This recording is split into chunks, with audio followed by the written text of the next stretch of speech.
In 2012, a small company called Scrub Daddy made an appearance in Shark Tank. It was selling scrubs with a smiley face that hardened in warm water and softened in cold water. After some back and forth, Lori Greiner invested $200,000 for a 20% stake. Like any founder, Aaron Krause was excited. But when he walked out that door, he had no idea just how big the company would be and how his life would change overnight. Until then, Scrub Daddy had done only $100,000 in sales. But when Lori featured it on QVC, it sold over $170,000 in a single day. Since then, the company made $215 million in revenue and, until recently, was the most successful Shark Tank deal ever. And this was not just a one-off success. Lori has made great deals over and over again on Shark Tank. She invested $350,000 in Squatty Potty for 10%. Its sales have exceeded $215 million since. She invested $125,000 in Simply Fit board for 20%. Today, it has done over $150 million. In fact, out of the 8 most successful Shark Tank deals, 4 are Lori's. So, why do her companies perform so well? We will be analyzing everything in this video, from how she chooses companies to how she scales them. But before that, please consider subscribing if you love epic business stories like this. The easiest way to understand Lori's success is by analyzing her investing approach. I have watched the Scrub Daddy pitch many times. I can't get over just how good the presentation was. But one thing that's always stuck out to me was when Lori said, "You've heard me say before, I can tell instantly if it's a hero or a zero. And I think what you've got here is a hero." To an average person, this doesn't sound like anything special. Just another shark trying to prove they are the best. But with Lori, it might actually be true, and talking about her background might help understand why. Unlike other sharks, Lori didn't get rich by building and scaling a single company. She is more of an inventor who has worked on multiple products to become successful. Her first big win was in 1996, when she worked as a jewelry seller. She designed a plastic earring organizer that was a bit more practical than normal ones. 8 months later, she sold it to JCPenney. Although the amount wasn't disclosed, she was able to pay off her $300,000 debt at that time and invest in a few more products. After building a successful product and a strong retail connection with JCPenney, Lori started experimenting with similar products. She didn't try to build anything revolutionary or game-changing. Instead, she just tinkered with existing products like jewelry boxes, cosmetic organizers, and other small household items to make them better. And this is key to understanding her success in Shark Tank later on. For now, Lori was doing good. She was a clever designer and sold multiple products with small modifications and changes that slightly improved them. Sometimes she sold the rights to big retailers like JCPenney, and other times she sold them herself. Her products always had one similarity. They made people's lives slightly better or more convenient, but looked very appealing at first glance. And what's the perfect way to market such products? TV shows, of course. If presented properly, people will likely buy products that improve their lives. Especially in the late 90s, this was very lucrative. So Lori signed a deal with the Home Shopping Network to feature some of her products on air. Now Lori had both retail and TV experience. But her big TV success would come a few years later, in 2000. She started a show called Clever and Unique Creations on QVC. The idea was to review everyday products with some clever modifications or changes.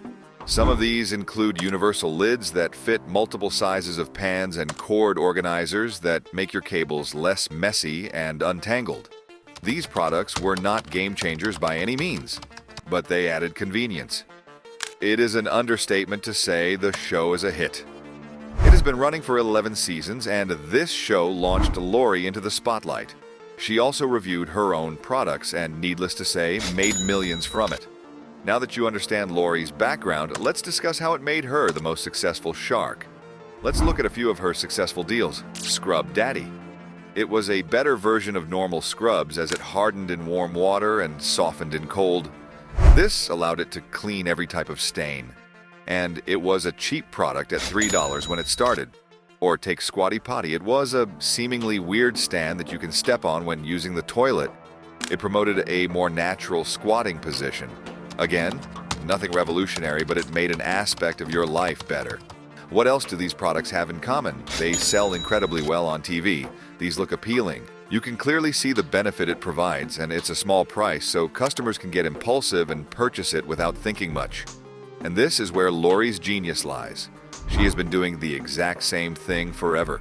So when she sees a company on Shark Tank, her mind is always asking these questions. Does it look appealing on TV? Does it improve an existing product or improve your life slightly?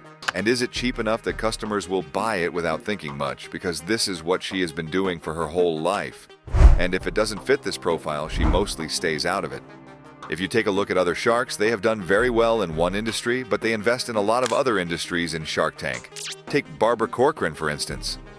She made her money in real estate, but her most successful deal is a company called Comfy, an oversized hoodie and blanket that has done over $150 million in sales. Or take Robert Herjavec. He made his company during the dot-com bubble, selling an internet security company named Brack. His most successful deal? A company called Tipsy Elves, which sells holiday-themed apparel in the form of ugly Christmas sweaters. I am not saying these investments did well because of pure luck, but other sharks don't have a consistent record of investing in similar companies successfully. Another reason why Lori Greiner is so successful is because she is the only one who uses Shark Tank to grow her wealth meaningfully. She is willing to work with the entrepreneurs, actively mentor them, and grow the business together.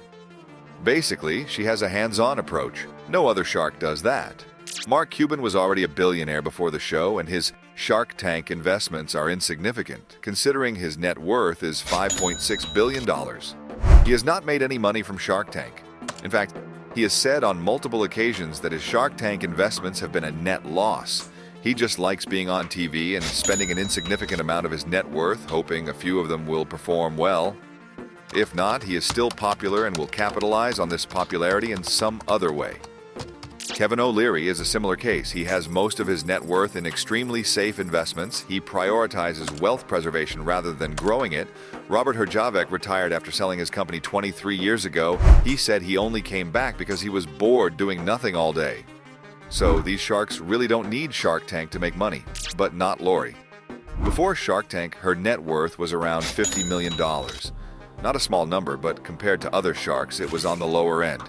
But she has since increased her net worth to more than $300 million, most of which is from Shark Tank deals. So when she bets on a business, it meaningfully affects her net worth. In 2019, the total sales from all of Lori's Shark Tank investments reached $1 billion.